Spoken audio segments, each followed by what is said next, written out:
Okay, we're starting 5.6, the coordinate plane, which begins on page 395.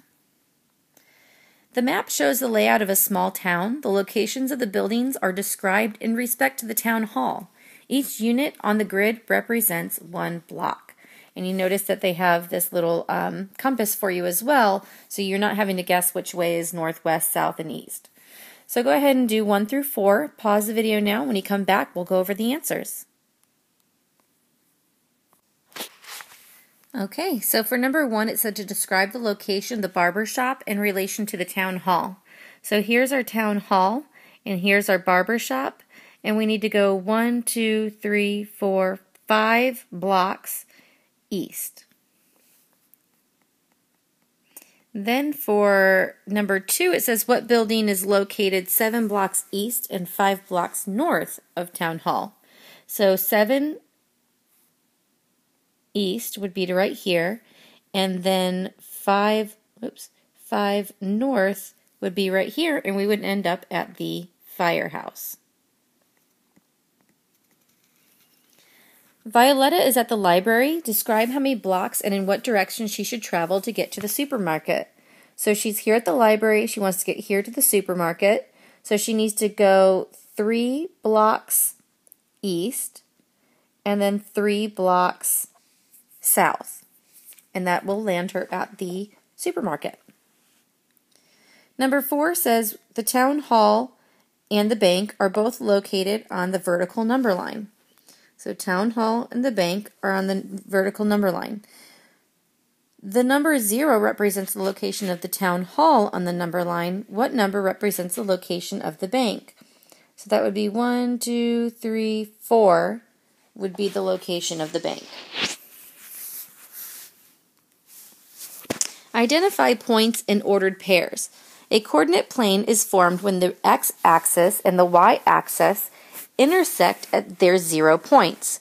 The axes separate the coordinate plane into 4 regions called quadrants. You can use the location on the plane or use the x-coordinates and y-coordinates to identify the quadrant in which the point is located. This is one of those things where you just have to memorize it.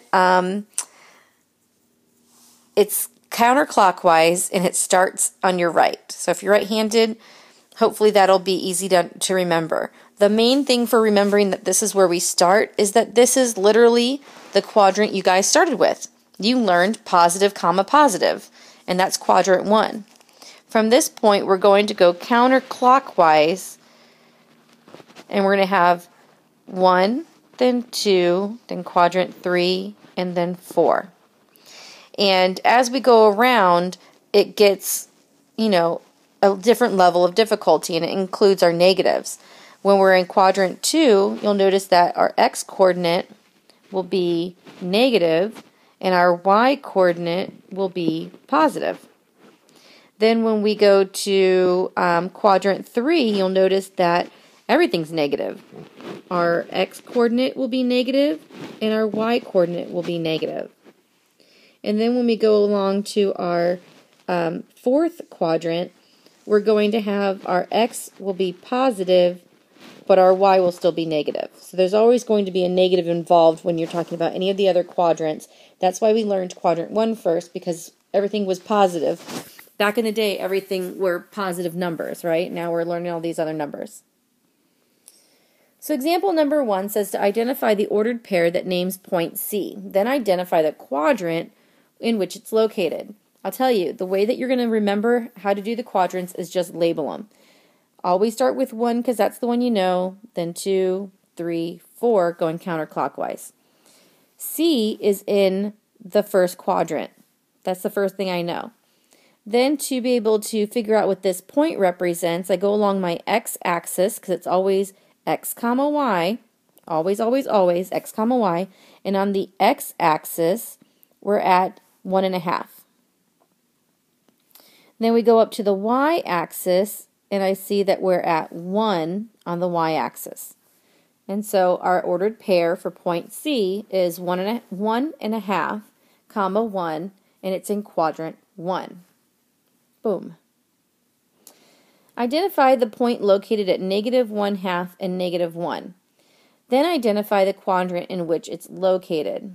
So you're going to start at the, and I think we're using the same section here, so let me erase what I've done. Oopsie, that did not erase. Okay, seriously? There we go. All right, so we're going to use the same graph for this next one. It says that we're going to -1/2, -1. So we're going to go -1/2 on our x-axis and then -1 on our y-axis. And that lands us here at B. And again, you can number them 1, 2, 3, 4, always starting with the one that you learned first, going counterclockwise. We find that it's going to be letter B at quadrant 3. So B at quadrant 3.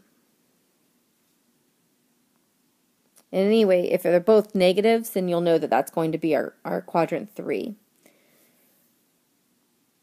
Alright, so ordered pairs. A point located on the x-axis will have a y-coordinate of 0, and a point located on the y-axis will have an x-coordinate of 0.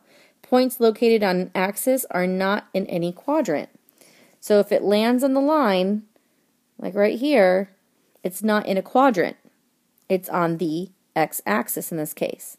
If it were here, again, it's not in any of the quadrants, it's on the y-axis.